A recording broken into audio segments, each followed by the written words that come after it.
in Accra with Dr. Ernest Addison, the governor of Ghana Central Bank, and with us also Stéphane Roudet, the IMF mission chief for Ghana. Stéphane, the floor is yours. Thank you, Tatiana, a very good day to all that are joining us today. And of course, I would like to welcome also Minister Ofori-Atta and Governor Addison to this press event. I believe we have some excellent news to discuss today with the approval yesterday of a $3 billion 3-year program for Ghana. As you know, Ghana has been facing a severe economic and financial crisis with the debt burden assessed as unsustainable. More specifically, a combination of pre-existing vulnerabilities and external shocks, such as the COVID-19 pandemic, Russia's war in Ukraine, have resulted in acute financing pressures, depreciating cedi, declining international reserves, slowing economic activity, and high inflation. In response to these difficult circumstances, the Ghanaian authorities have taken decisive steps. Just to give you a few examples, the 2023 budget and the associated revenue reforms were very important first steps towards putting public finances back on a sustainable track. To restore debt sustainability, the government has launched a comprehensive debt restructuring. And the Bank of Ghana has also taken decisive steps to control inflation, and these efforts are already paying off. These are all essential ingredients to address the current challenges and to boost Ghana's prospects going forward. Of course, help from the international community is also needed, and the IMF is playing its part. The $3 billion extended credit facility approved by our board yesterday will support the government's efforts to address this crisis and build the foundations for a better and more inclusive future for all Ghanaians. It will also help ease financing constraints, including by unlocking more funding from the rest of the international community. Ghana's economic program has three key objectives. The first one is to restore macroeconomic stability.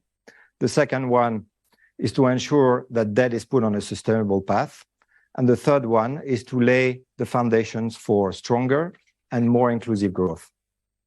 To reach these objectives, several policy priorities have been laid out by the government. First, large and front-loaded measures to bring public finances back on a sustainable path.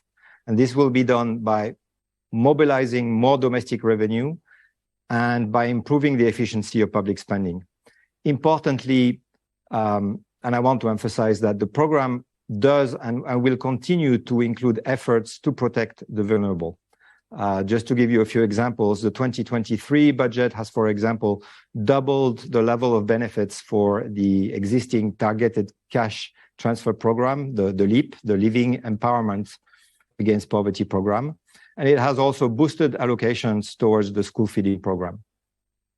Second, to support fiscal adjustment and enhance resilience to shocks, ambitious structural reforms will be implemented in the areas of tax policy, revenue administration, public financial management, as well as reforms to address the weaknesses in the energy and the cocoa sectors. Third, and I already referred to that, steps are being taken to bring inflation under control. And the Bank of Ghana has been raising interest rates and has virtually eliminated monetary financing of the budget. A flexible exchange rate policy will also be implemented to help rebuild international reserves. Fourth, measures to preserve financial stability are very central to the program. And last but not least, the government will also be implementing reforms to encourage private investment, higher growth, and job creation. In conclusion, let me highlight that this program and policies and reforms, together with the debt restructuring, will help Ghana overcome immediate economic and financing challenges and pave the way for a brighter future for all Ghanaians. Thank you, Stéphane. Minister, please. I think it's a special day for you and for your country.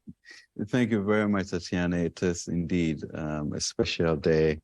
And good afternoon, good morning. And really thank you for joining us for this joint press briefing on Ghana's approved $3 billion extended credit facility of our partners, the International Monetary Fund, a special day indeed for Ghana, for the fund, and really a signal to our other African countries who are looking to be in this program. But on behalf of the President, government, and people of Ghana, I'd like to thank the board and management of the fund for their commitment towards the Ghanaian cause. Let me extend a special appreciation to the IMF Managing Director for her unwavering support and belief in Ghana's ambitions and the reform agenda. Also, we cannot forget the tireless efforts of Deputy Managing Director Saboli for his tireless encouragement of us and the work he did. To the mission chief, Stefan, and the entire mission team, a big thank you for your efforts and constructive dialogue with the government as we work to secure this fund supported ECF program. Also, appreciation to Abebe and Annalisa. And our office here, led by Edie, Bijani, Makosa, and Sauda for all that they have done. We do acknowledge also the pivotal role of our bilateral partners, especially members of the G20 Common Framework, the Paris Club, the work done by the G7, and really the support by India, Saudi, China, and Turkey have been really tremendous in bringing us this far. The financial assurances that were delivered last Friday, May 12, was instrumental in securing yesterday's board approval, and we truly do thank all of them for that. Clearly, it's also a signal that the common framework can be made to work, and we look forward to others following through. So we look forward to fruitful engagement with both our bilateral and private creditors in the days ahead as we work towards achieving the sustainability that will anchor our economic stability. Ghana's IMF board approval is far from a magic solution wand.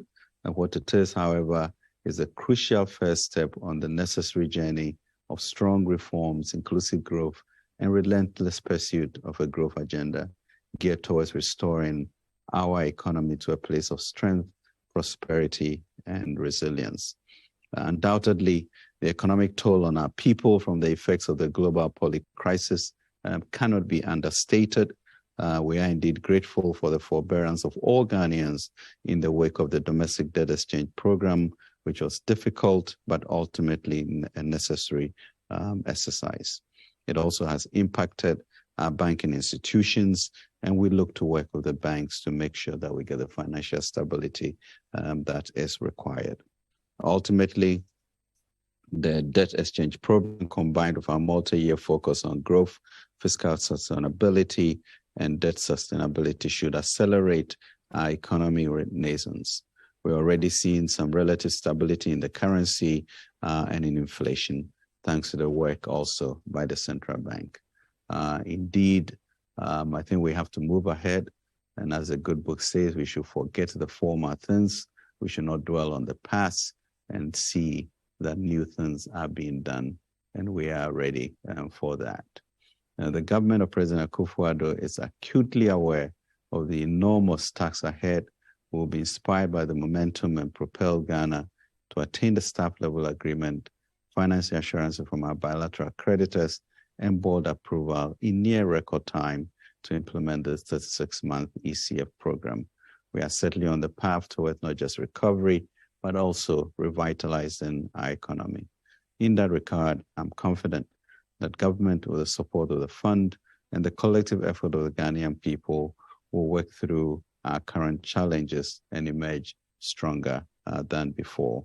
What is being seen is marvelous in our eyes as Ghanaians, and it is a moment of time.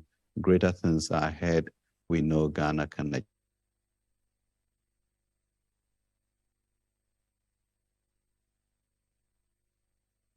follow. So let me thank you all once again, and also to the Ghanaian people for your forbearance and partnership. God bless us all. Thank you, Minister. We will go now to Accra to join Governor of the Central Bank, Dr. Ernest Addison. Dr. Ernest Addison, good afternoon. Good afternoon, Tatiana. And hello, Stefan and Ken. Greetings from Accra. Let me first thank the Mission Chief, Stefan, and the Executive Board of the IMF for yesterday's approval of the Government of Ghana's program request for financial support from the IMF, which will serve as a basis for further engagement between Ghana and our development partners. For those of you who have been following Ghana closely, you will all have lived through this journey with us. Very difficult and challenging times, especially in 2022, which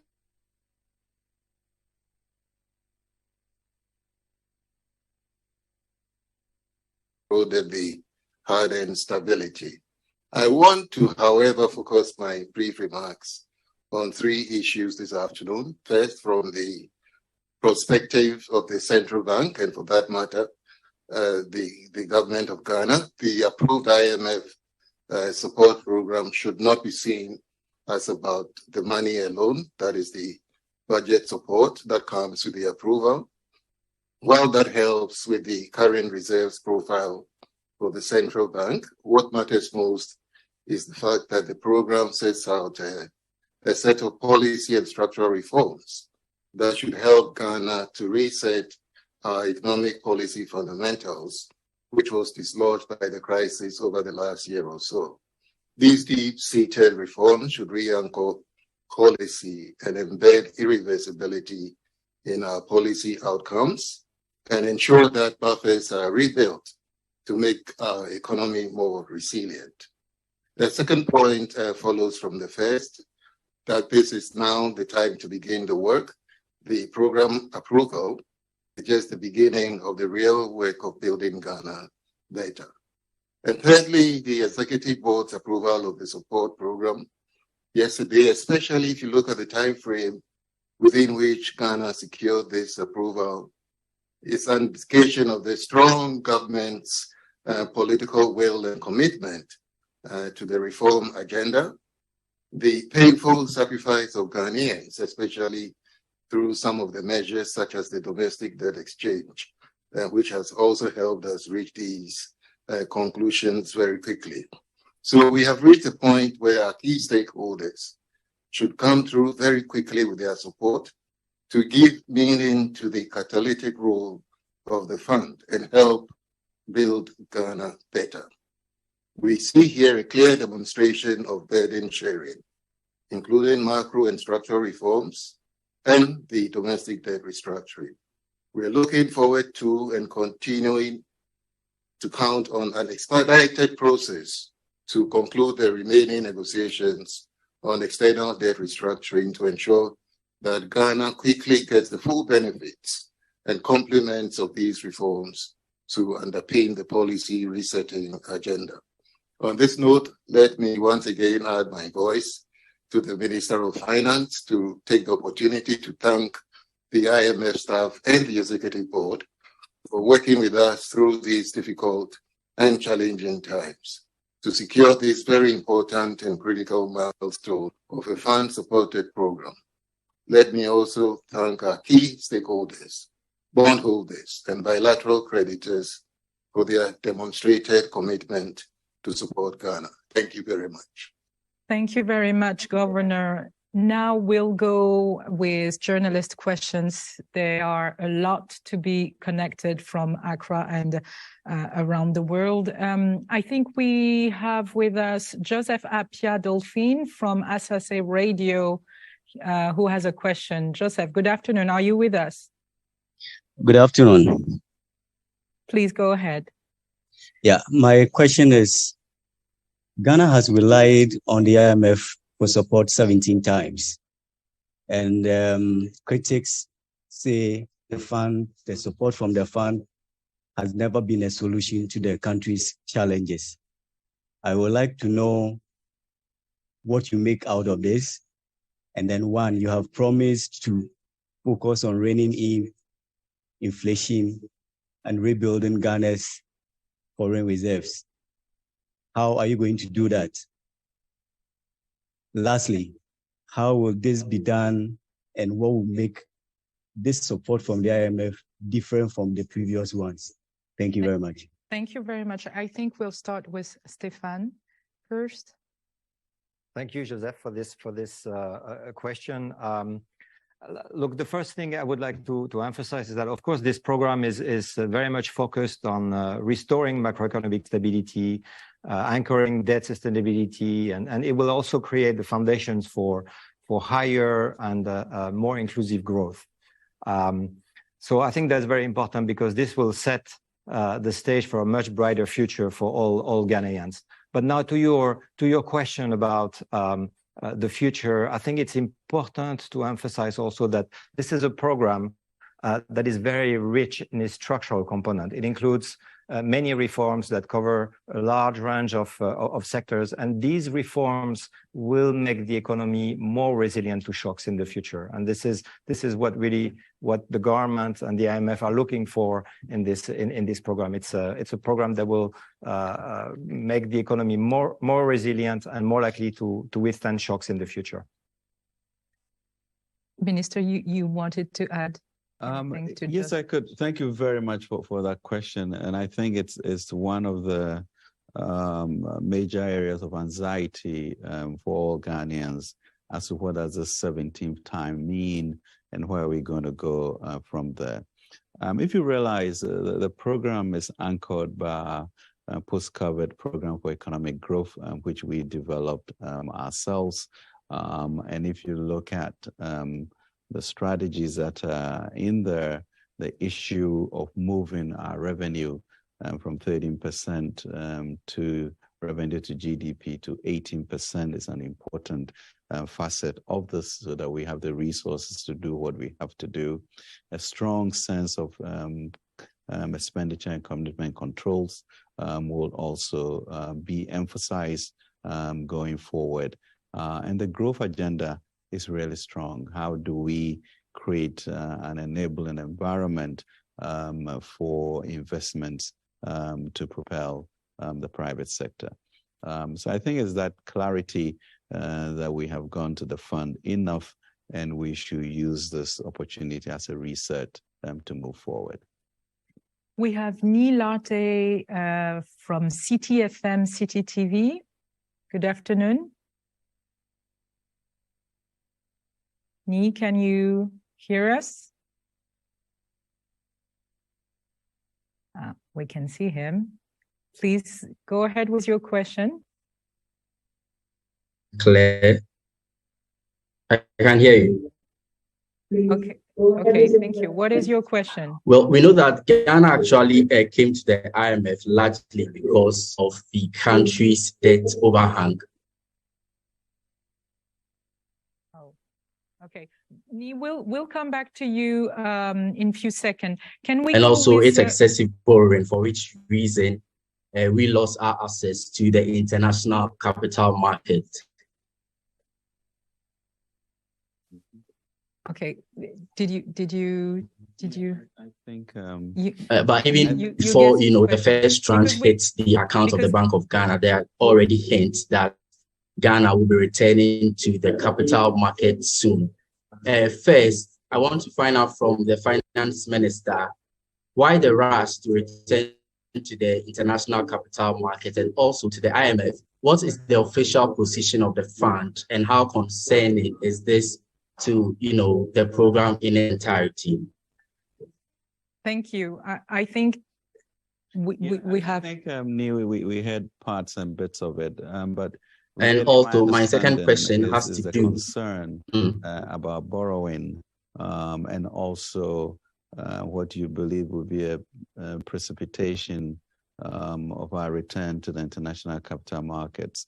On the issue of borrowing, I mean, the reason for this program is to bring us down to 55% debt to GDP ratio, and that program will hold.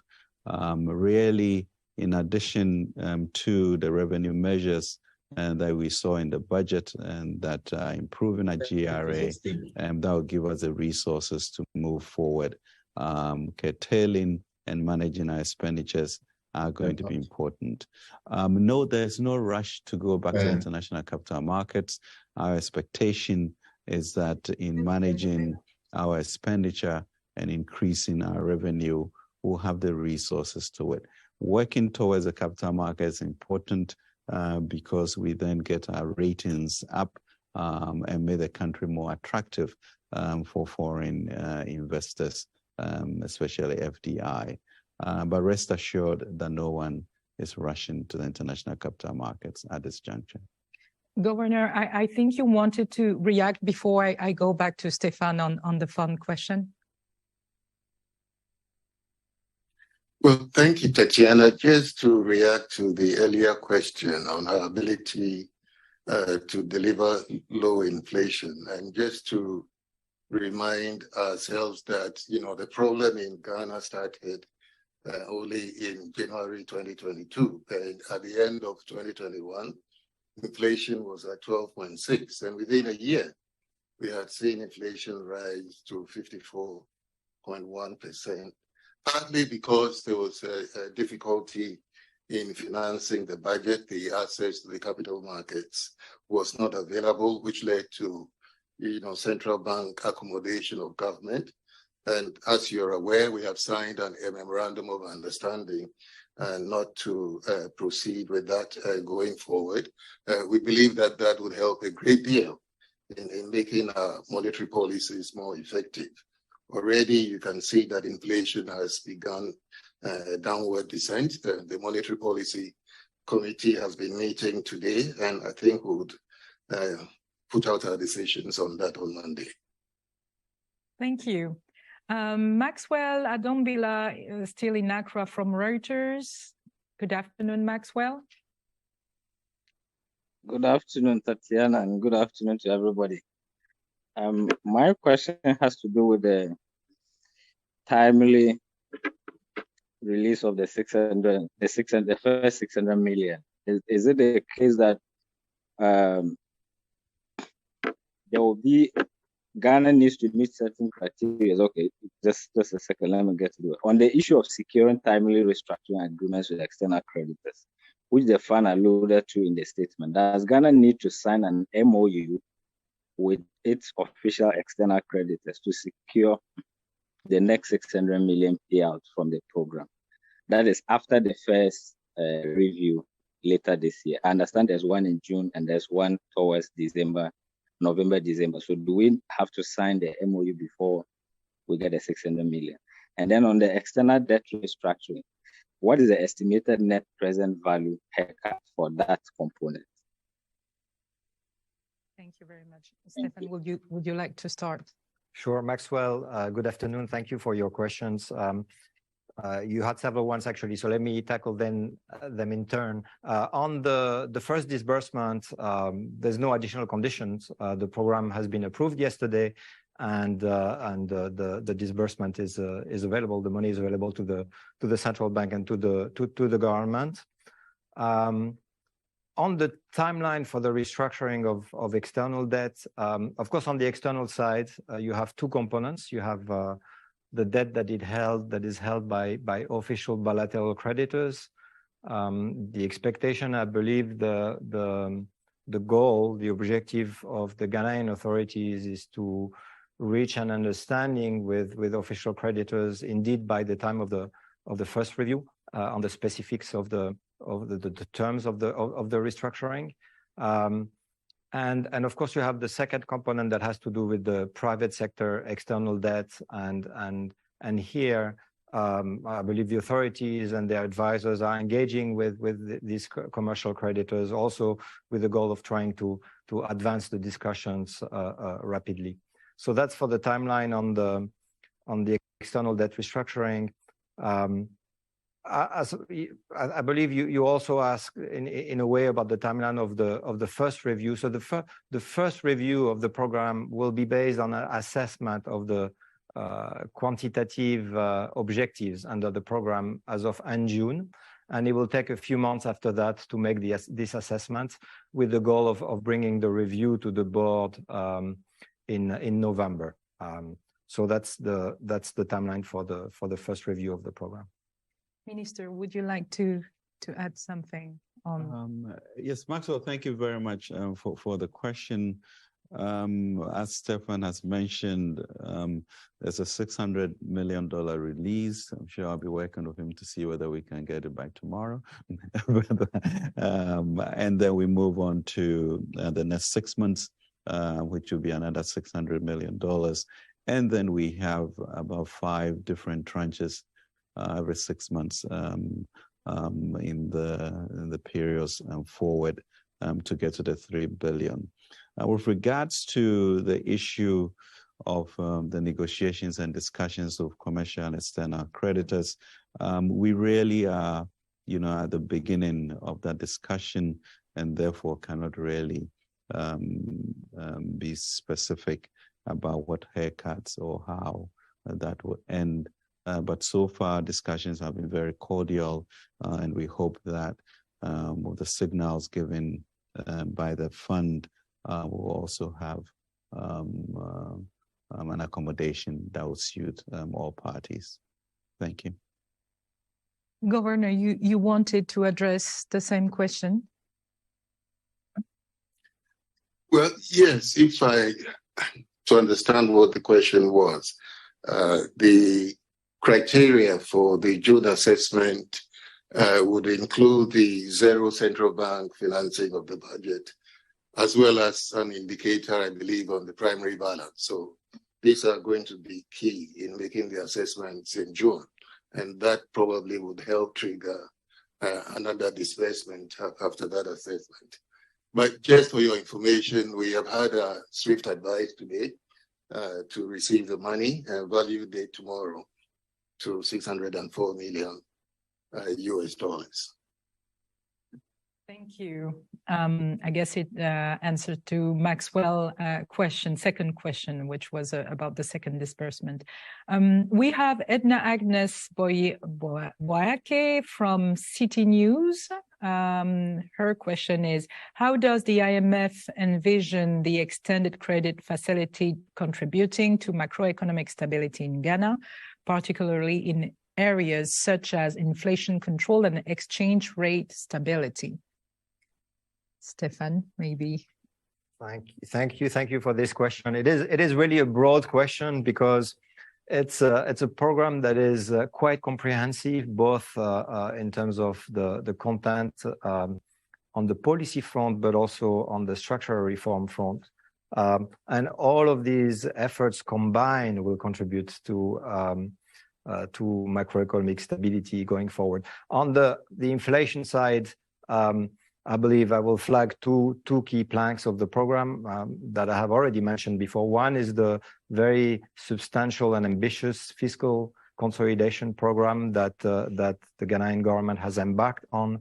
Of course, this will have it will help reduce pressures on prices and will contribute to controlling and bringing inflation further down. And then, of course, the other aspect that I mentioned is the bold steps that have been taken by the Bank of Ghana in raising interest rates and in eliminating monetary financing of the deficit, both policies that are very, very critical to bring inflation down, and that have already started bearing fruit.